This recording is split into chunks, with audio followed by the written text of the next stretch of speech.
Alors, aussi loin que je me rappelle mon enfance, j'ai toujours été habitée par l'éducation. Mon premier souvenir, j'ai 4 ans, naissance de mon petit frère. J'ai à l'époque déjà 3 grands frères et sœurs, une maman très occupée pour s'occuper d'eux. Et quand mon petit frère arrive, j'ai une espèce de besoin vital, il faut protéger les petits. Il faut que je protège les petits parce que les grands, ils ne savent pas faire. Cette mission éducative, ben voilà, je suis toujours dedans, baignée jusqu'au cou et passionnée. Et j'avais envie de partager avec vous un petit peu les fruits que j'ai récoltés le long de mon expérience. Pour commencer, la coéducation et la coopération sont au centre vraiment de ce que je travaille à l'école du Colibri.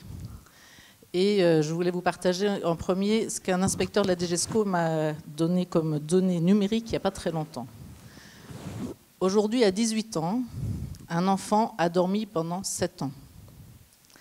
Il est allé à l'école pendant 1 an et 8 mois. Il est resté avec sa famille pendant 5 ans. Il a fait des activités sportives, culturelles, artistiques en dehors de sa famille pendant 2 ans. Et il est allé sur les tablettes, sur les écrans pendant 2 ans et 4 mois. Ce qui vient nous révéler que l'éducation ne peut pas être simplement le fruit de l'école. L'éducation aujourd'hui, c'est le fruit de toute une société. Chacun d'entre nous, à partir du moment où on est à côté d'un enfant, on l'éduque. Quoi qu'on fasse, on l'éduque puisqu'il apprend par imitation. Donc, mon leitmotiv, c'est toujours la responsabilité des adultes qui accompagnent les enfants. Je vais d'abord vous parler de mon expérience de maman. Donc, j'avais fait une formation de psycho et on m'avait dit, Isabelle, il y a 3 choses importantes, pas de projet sur ton enfant. Avec mon aîné, je me suis rendu compte au bout d'un moment que j'avais vraiment un projet très fort sur lui, puisque quand j'arrivais chez mes parents, vous vous rappelez ceux que je trouvais qui éduquaient pas si bien que ça les enfants là quand j'avais 4 ans. Je voulais leur prouver, et c'était lui le résultat de mon expérience, que cet enfant était absolument parfait, puisque j'étais une super bonne éducatrice. Et donc je me suis rendu compte rapidement que je demandais à mon fils quelque chose qui lui appartenait pas vraiment. Donc j'ai compris, ah c'est ça le projet qu'il faut que je lâche. C'est pas à lui de valider ma réussite à moi. Ok, excuse-moi, je n'avais pas vu que tu étais un être exceptionnel et unique, je ne te regardais pas en fait. D'accord, première chose. Deuxième chose, ça c'est avec mon second, assurer la sécurité affective de vos enfants. Mon enfant était ce qu'on appelle un emmerdeur. Partout où j'allais, chaque fois qu'on sortait de la maison, il ne connaissait pas les lieux et c'était panique générale pour lui. Moi, je n'avais pas du tout compris que c'était de la panique. Il allait de partout, il passait, vous savez, tous les trucs qu'il ne fallait pas faire, il les faisait. Et en psycho, on m'avait dit, tu sais, ce comportement-là parle d'un enfant inquiet. Et moi, j'ai mis très longtemps à comprendre que c'était ça. Le jour où j'ai enfin osé le regarder comme ça, d'abord je suis sortie du pourquoi, qui me ramenait toujours à ma culpabilité de jeune maman. Mais pourquoi mon fils est-il comme ça? Qu'est-ce que j'ai donc raté? Qu'est-ce que j'ai pas fait comme il faut? Et à un moment, on m'a dit, en fait, c'est pas ça qu'il faut se poser comme question, Isabelle, c'est comment tu fais avec cet enfant-là comme il est? Ah, mon enfant est inquiet? Ah, il faut donc que je le contienne avec une bienveillante fermeté, une bienveillance qui contient, qui soutient, qui cadre, parce que c'est ça qui le rassurait. Et là, ma grande surprise, mon fils se détendait enfin.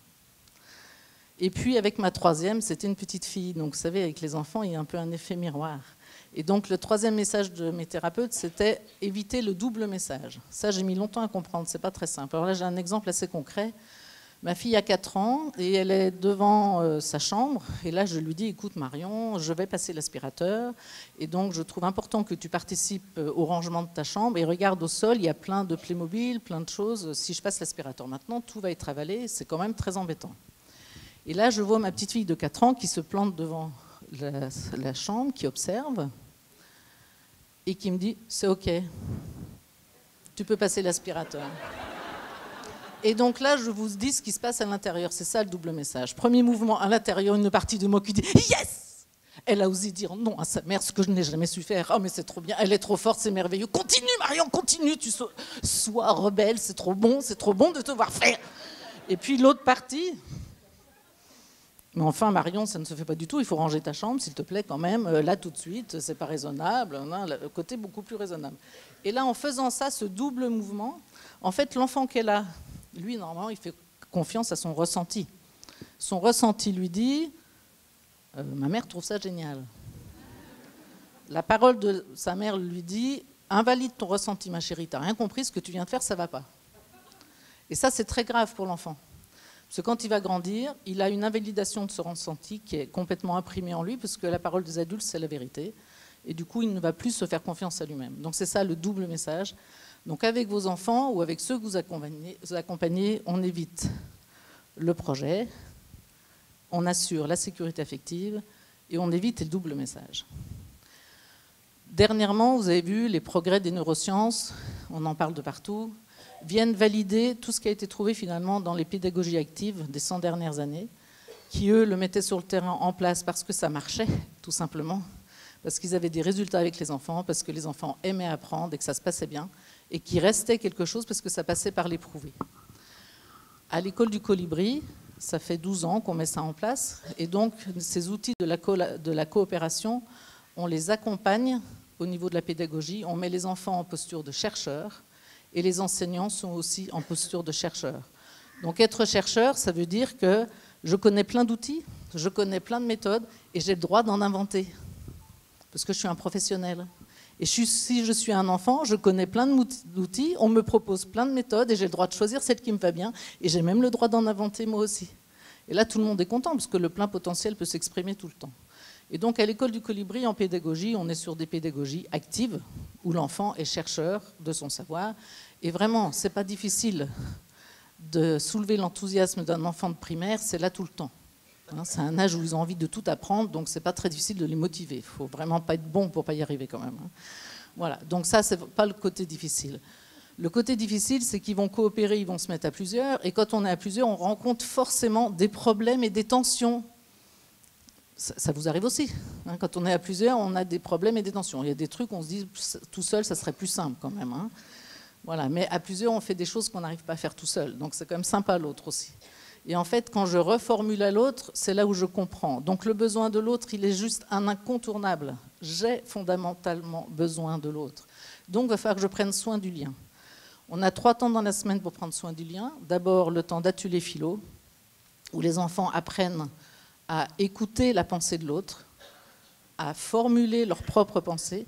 Ils apprennent surtout la diversité de points de vue. Ça, c'est un point très important parce que ça ouvre à beaucoup de tolérance. Ensuite, on a le vivre ensemble. Donc, c'est une réunion une fois par semaine où on leur apprend les bases de la sociocratie. Donc, la sociocratie, c'est ce qu'on utilise, nous, entre salariés aux amanins. Là, on leur apprend juste les bases pour mener une réunion en se disant que plus tard, ça leur servira à mener la réunion. Donc, ils apprennent à distribuer la parole, à gérer le temps. Et ils apprennent aussi à prendre des décisions où il y a une proposition qui est faite et on cherche qu'il n'y ait pas d'objection à cette proposition. Donc on va amender la proposition jusqu'à ce que toutes les objections soient levées. Et après, normalement, tout le monde est d'accord et on peut mettre la proposition en place. Donc ça, c'est des points très importants. Et puis le dernier temps, c'est un temps d'éducation à la paix. Parce qu'on est convaincu aujourd'hui que la paix, ça s'apprend, que la coopération, ça s'apprend. Ça s'apprend parce que ça demande un décentrage. En fait, je dois être capable, et ça, vous pouvez l'entendre au niveau de l'adulte aujourd'hui, notre humanité aujourd'hui doit être capable à la fois d'être centrée sur nos propres besoins individuels, en même temps sur les besoins du collectif, en même temps sur les besoins de la planète sur laquelle on vit. Donc, c'est être en paix avec soi-même, avec les autres, avec son environnement.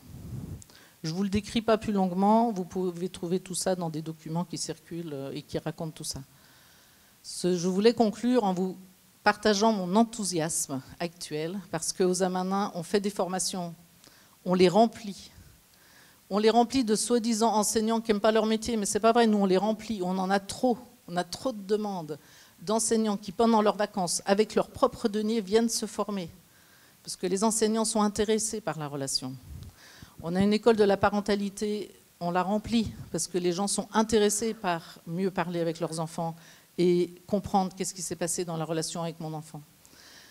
Avec Ashoka, on fait un travail d'accompagnement. Il y a les Changemaker Schools, ça c'est formidable, des écoles de partout en France, dans le public, dans le privé, parce qu'aujourd'hui, on s'en fout public-privé, on parle éducation, on est au-delà de cette question-là. C'est plus la question aujourd'hui. Ça, c'est une histoire de formalité.